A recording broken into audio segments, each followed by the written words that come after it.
Welcome everybody to some bonus content on GoF1.tv. Marlon Stockinger joined us for the San Marino Grand Prix, Imola Grand Prix, whatever it is we're calling it, debrief, and stuck around after the show. Thanks, Marlon. Of course, you're a Filipino racing hero, well known, of course, for that GP3 victory at Monaco in 2012. But it's your opinions we want to hear now in this extra bonus content that we're doing. And we had a question from Janine Rodriguez, which is about the Mercedes team, and she's asking, I assume it's a she, with them being a little bit behind, what do you think Mercedes have to do to get back onto the front row of the grid again? Well, it's quite a few things. I think Mercedes being in the position they've been over the last four races of this new season, new set of regulations, it's very uncharacteristic. We're not used to it as an audience. We're used to seeing Hamilton constantly fighting for pole or wins or whatever it has to do with winning a Formula One race. And that's just not the case this year. In fact, Lewis is even behind George Russell in pretty much the World Drivers' Championship, race results, and outright pace. So I think, in a way, yes, it's four races. We could say it is four races, maybe early enough in the season where there can be a bit of a comeback. We've kind of seen that actually, even with McLaren having a horrible start, but finding some form, scoring points, and now Lando even getting a podium. But I think Mercedes just needs to know that they have the pedigree. They've won so many championships. They've been dominant for literally pretty much a decade almost. And with Lewis obviously at the front, Toto Wolff, and the Mercedes Benz team putting all that effort. So I think they just have to remember who they are in terms of the pedigree, trust the process, understand that this year could not be the sort of year that they've been used to in recent history and in what everyone's just remembered about Formula One so far. And it's going to be a trying time. And really, the only pressure they can put is on themselves. They're a bit out of the limelight since they're not fighting for the title.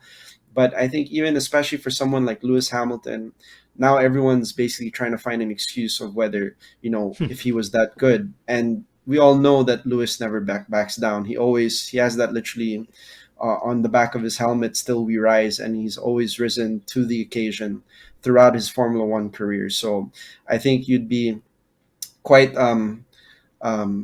spectacular to really bet against him, especially with someone like Lewis Hamilton behind a Formula One wheel. So Absolutely. And it's a dramatic turnaround, isn't it? 2022 from 2021 to see Mercedes so far back. And in a similar way, and moving on to our next question, it's that the unreliability that the Red Bull team faced in the opening races of the season, 2 out of 3 of the opening races, of course, it's now 2 out of 4 after the Imola Grand Prix. Max had issues with the fuel system, 2 different issues. So I suppose the question that's being asked here is it actually reliability, or is there an underlying issue within the Red Bull Racing team that's caused these DNFs? Of course, it's meant reliability, but is there something else? It's a good question. And can Max still defend his world championship? The question there, of course, from the Marlon Stockinger official fan page on wow, Instagram. amazing. That's a great. Thank you for the question. Obviously, nice to see my name and there's an actual fan page. I didn't realize this, but it's a great question because I think any of the answers we would have needed from Red Bull actually pretty much happened in the Imola GP. I mean, Max, Checo, the team making calls in terms of strategies. I think even when Red Bull pitted in the same time with Charles Leclerc and Ferrari, Max's pit stop was at least over a second quicker. And you just know that Red Bull, despite having the early issues, thankfully it was early enough in the season. We can understand, we can forgive, obviously, if there's a new set of regulations for this year, where there's quite a few changes from the power unit to the car designs, the aero cars being able to follow each other closer. Obviously, with new regs, testing is always imperative. Getting more laps within a new car is really finding the reliability for the vehicle. And sometimes a Formula One winter testing season just isn't enough. And they have to learn these things throughout the season. But it seems that Red Bull, with their experience, their knowledge of winning a championship with this foundation of Sergio Perez, Max Verstappen, his raw pace, and Perez being consistent, I think you can pretty much get all the answers of what the results were today. And Red Bull just looked dominant. They looked like they could shoot for the championship again this year. And it's not just a walk in the park for Ferrari, clearly, because they just crumbled in the limelight. They did. And it's 27 points now between Charles Leclerc leading the championship and Max Verstappen in second after Max's victory at the Imola Grand Prix. So yes, you're right. He certainly can turn it around. I want you to put yourself now, Marlon, in the shoes. And in fact, it's John, the storyteller, who's asking us to do this. He's a friend of the show, asks us great questions. And here's another one. Put yourselves in the shoes of Mattia Binotto. Who do you choose? Who would you rather have as your second driver? Would it be Carlos Sainz, who's clearly struggling? Maybe it's bad luck. Or somebody punching above his weight like Kevin Magnussen? Who would you choose? That's very, again, John, great question. I think it's even harder for me to answer because in the 2 years that I did race in World Series, I raced against Carlos, I raced against Kevin Magnussen. Both ended up winning the championships in the 2 years that I raced with them. In the season opener with Carlos, I actually came second in Monza, and he ended up winning the race. And I really highly rate Carlos Sainz as a driver. I think for Ferrari, he is a great fit. I think he has the capability of challenging Charles to really keep him sharp as well. We had many points actually during our GoF1 debrief in which we talked about, not always being in the thick of the best drivers and racing against them. And in this case, I think Sainz does bring that pedigree. He's always been a quick driver, and I think he can push him along. Having said that, though, Kevin Magnussen, in the form that he's found and how he's running in Haas, consistent, variable conditions, that's always been a strong trait of Kevin. I've always noticed him to be able to always find form and really shine through variable conditions, wet conditions. And that just speaks to the raw talent of a driver, which I think Kevin really has.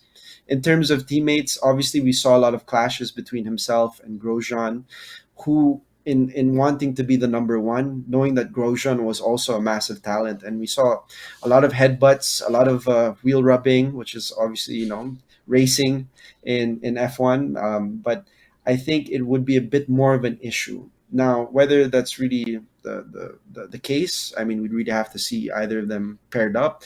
I can only say with Sainz that if he were to be in a position where he is second to Charles for the championship, I think Sainz can kind of understand and accept that role even as early as now, simply because we understand that every point you fight for in Formula One, every race, it all counts. I mean, we literally went to the last lap, the last race of the season, the last second to know whether we'd have our new world champion, and that was Max Verstappen, and that was last year. So, at this point, the mistakes that Sainz is doing, I mean, he might have to make a decision, and whether he does start to think or accept where he can do a support role for Charles might define whether he really is the good pairing and the right teammate for Ferrari, or as a driver for Ferrari in the future. I mean, he has the new contract signing, but I think at the same time, these moments define you in your career, especially when you're given the opportunity. And we know that's a very exclusive opportunity because in Formula One, there's barely 20 seats every year on that grid. So I think that's very, very important to note. And if we put similar experiences of recent history, we've seen Sebastian Vettel, for instance, go down this negative spiral in which ultimately he lost his seat and made way for Carlos Sainz coming in. So whether Carlos repeats this, whether Ferrari is capable of having two drivers without putting too much pressure on one or the other, this will be the year that really defines it. It's been 15 years since we've seen Ferrari win a world championship. I've been waiting. I think all the fans, the tifosi, the Italians, I mean, this weekend would have been exactly that. And they just, they didn't show up to the race today. And I think we're all disappointed. We all love it when we see a Ferrari finally doing what they're supposed to do, what we know they're capable of, having those memories of Schumacher. But it's about time, I think we all want to see it.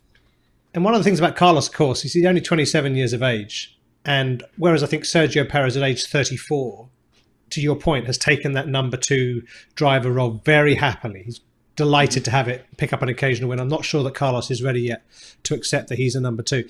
unfortunately, number 4, which is our final question in our bonus content with Marlon Stockinger, comes from, again, the Marlon Stockinger fan page on Instagram. And it's the question that I think we all want to know, Marlon, which is, what are your racing plans coming up? Are you going to be going international at all, and when?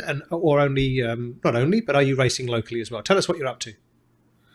Well, obviously with the past couple of years, COVID, I've been based in Asia, and I think COVID, in terms of motorsport for Asia, it was very difficult to participate. I had plans of racing in GT3, at least at the time Blancpain GT Asia.